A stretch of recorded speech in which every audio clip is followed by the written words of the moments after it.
Chapter 2, Ghosts or Worse. On September 1st, the chosen ones, and the mistake, moved in. A wire fence had been erected along the north side of the building.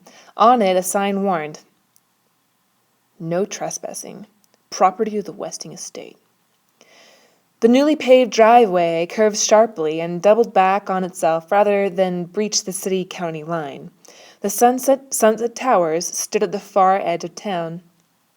On September 2nd, Xin Hu's restaurant, specializing in authentic Chinese cuisine, held its grand opening.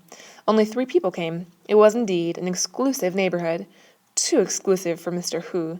However, the less expensive coffee shop that opened on the parking lot was kept busy serving breakfast, lunch, and dinner to tenants ordering up, and to workers from nearby Westington. Sunset Towers was a quiet, well-run building, and except for the grumbling Mr. Hu, the people who lived there seemed content. Neighbor greeted neighbor with "good morning" or "good evening" or a friendly smile, and grappled with small problems behind closed doors. The big problems were yet to come. Now it was the end of October. A cold, raw wind whipped dead leaves about the ankles of the 4 people grouped in the Sunset Towers driveway, but not one of them shivered. Not yet. The stocky, broad-shouldered man in the doorman's uniform, standing with feet spread, fists on hips, was Sandy McSuthers. The 2 slim, trim high school seniors, shielding their eyes against the stinging chill, were Theo Theodorakis and Doug Hu. The small, wiry man pointing to the house on the hill was Otis Amber, the 62-year-old delivery boy. They faced north, gaping like statues cast in the moment of discovery, until Turtle Wexler, her kite tail of a braid flying behind her, raced her bicycle into the driveway. Look, there's smoke. There's smoke coming from the chimney of the Westing house." The others had seen it. What did she think they were looking at, anyway? Turtle leaned on her handlebars, panting for breath. Sunset Towers was near excellent schools, as Barney Northrup had promised, but the junior high was 4 miles away. Do you think old man Westing's up there?" "Nah," Oldest Amber, the old delivery boy, answered. "Nobody's seen him for years. Supposed to be living on a private island in the South Seas, he is, but most folks say he's dead. Long gone dead. They say his corpse is still up there in that big old house. They say his body is sprawled out on a fancy oriental rug, and his flesh is rotting off those mean bones, and maggots are creeping in his eye sockets and crawling out of his nose holes." The delivery boy added a high-pitched to the gruesome details. Now someone shivered. It was Turtle. "Serves him right," Sandy said. At other times, a cheerful fellow, the doorman often complained bitterly about having been fired from his job of 20 years in the Westing paper mill. But somebody must be up there, somebody alive, that is. He pushed back the gold-braided cap and squinted at the house through his steel-framed glasses as if expecting the curling smoke to write the answer in the autumn air. "Maybe it's those kids again. No, it couldn't be." "What kids?" the 3 kids wanted to know. "Why, those 2 unfortunate fellows from Westington." "What unfortunate fellas?" The 3 heads twisted from the doorman to the delivery boy. Doug Hu ducked Turtle's whizzing braid. "Touch her precious pigtail, even by accident, and she'll kick you in the shins, the brat." He couldn't chance an injury to his legs, not with the big meet coming. The track star began to jog in place. "Horrible, it was horrible," Otis Amber said with a shudder that sent the loose straps of his leather aviator's helmet swinging about his long, thin face.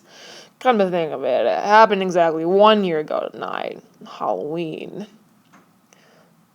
"What happened?" Theo Theodorakis asked impatiently. He was late for work at the coffee shop.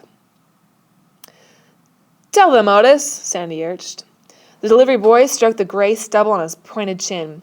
"Seemed it all started with a bet. Somebody bet them $1 they couldn't stay in that spooky house for 5 minutes.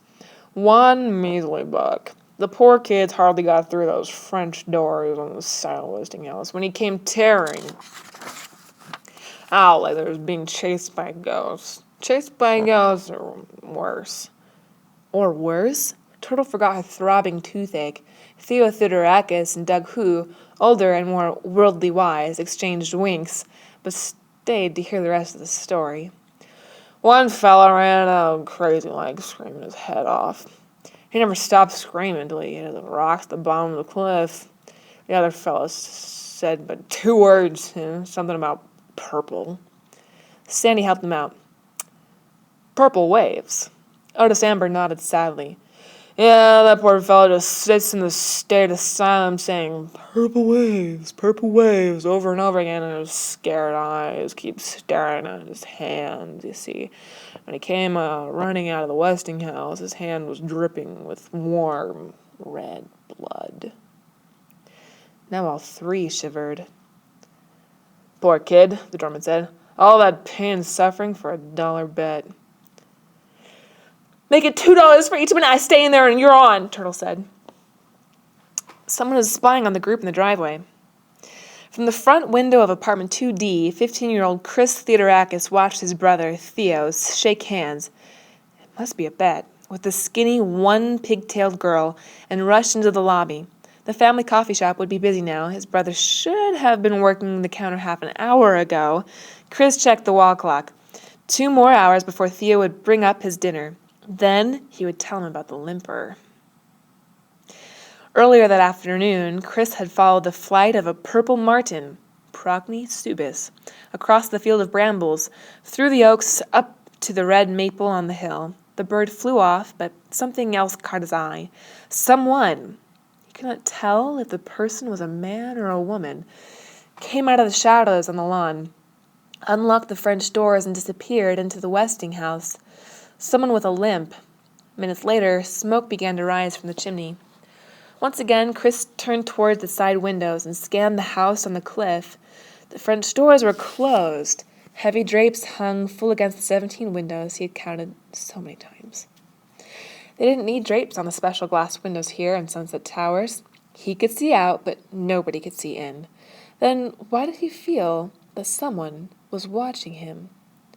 Who could be watching him? God?